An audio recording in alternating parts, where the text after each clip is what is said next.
Ito mga ka-idol, oh. Kakaibang style naman ang pag-alaga ng hito. Ang ginagawa dito ay plastic galon pa rin. Tapos yung sa ibabaw nito ay mayroon siyang pananim na kangkong. So ang kagandahan dito mga ka-idol, hindi nainitan yung mga isda dyan sa ilalim. Tapos yung kangkong ay nabubuhay talaga.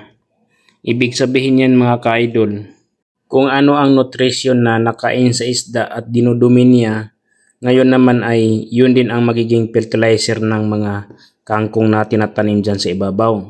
Ang kagandahan nito mga ka-idol, parang sumabay yung isda doon sa kangkong. Habang palaki ng palaki yung isda, yung kangkong naman ay palaki na din. Ibig sabihin yan, harvest ng harvest ka lang every 3 to 5 weeks. Kung napapansin mo yung tubig niyan mga ka-idol ay nilulumot siya. So ito ay magandang sinyalis kapag nilumot yung container mo.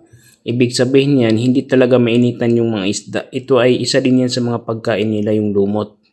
Ang gagawin mo lang dyan mga ka-idol, tuwing umaga, tanggalan mo yung mga pananim sa ibabaw para mas presko at makalangap sila ng bagong hangin na galing sa labas.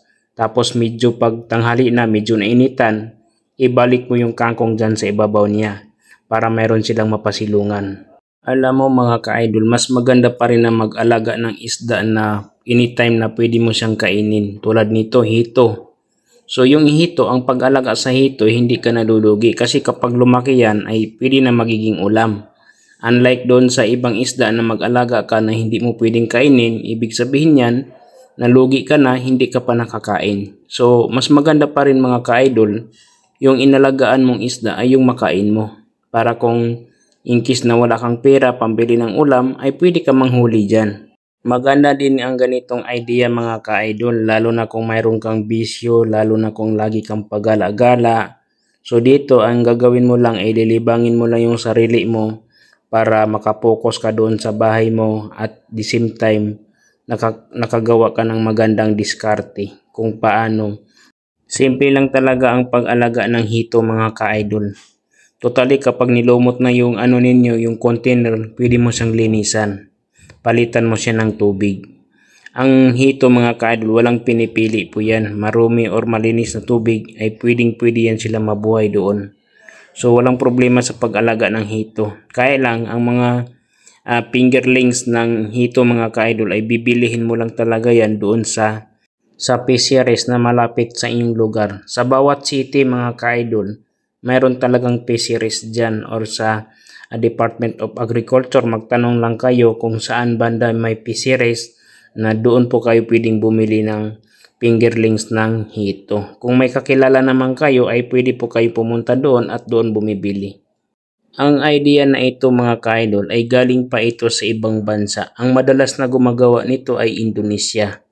Alam mo naman ang diskarte ng Indonesia, medyo advance lang talaga sila pagdating sa pag-alaga ng isda. Biruin mo ang ganitong idea.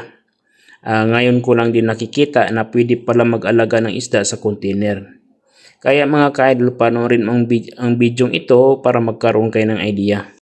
Ang kagandahan pa nito mga ka-idol, ang ganitong diskarte sa pag-alaga ng isda ay pwede mo siyang gagawing libangan na instead na pag-gala-gala ka, sumama ka sa mga kabarkada mo tapos wala namang silbi. So ang gagawin mo dyan mga ka-idol, yung sarili mo ay lilibangin mo na lang talaga para magkaroon ka ng masarap na ulam. Kasi ang kapag lumaki talaga yung hito na ito, ay talagang sawang-sawa ka sa pagkain mo ng ulam dito mga ka-idol.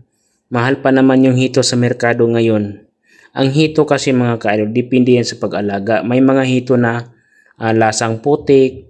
Pero kapag nag-alaga ka ng hito at malinis yung tubig, siyempre ay hindi siya lasang putik. Ibig sabihin mas mahal yung presyo niyan. Kung napapansin mo mga ka-idol, tuwang-tuwa naman yung maliliit na hito na yan. Tuwing sila ay naglalangoy or kumakain. Mas maganda kung manood kayong palagi ng video mga ka-idol, kahit papaano ay magkaroon kayo ng idea. Kung mayroon kayong kakilalang kaibigan na may sariling hito sila, pwede kayo bumili ng fingerlings doon sa kanila. Ganyan lang kasimple mga ka-idol, yung container mo, huwag mo itapon. Ang gagawin mo dyan, hanapan mo ng diskarte kung ano ang pwede mong ilagay dyan na pwedeng mapakinabangan tulad ng hito.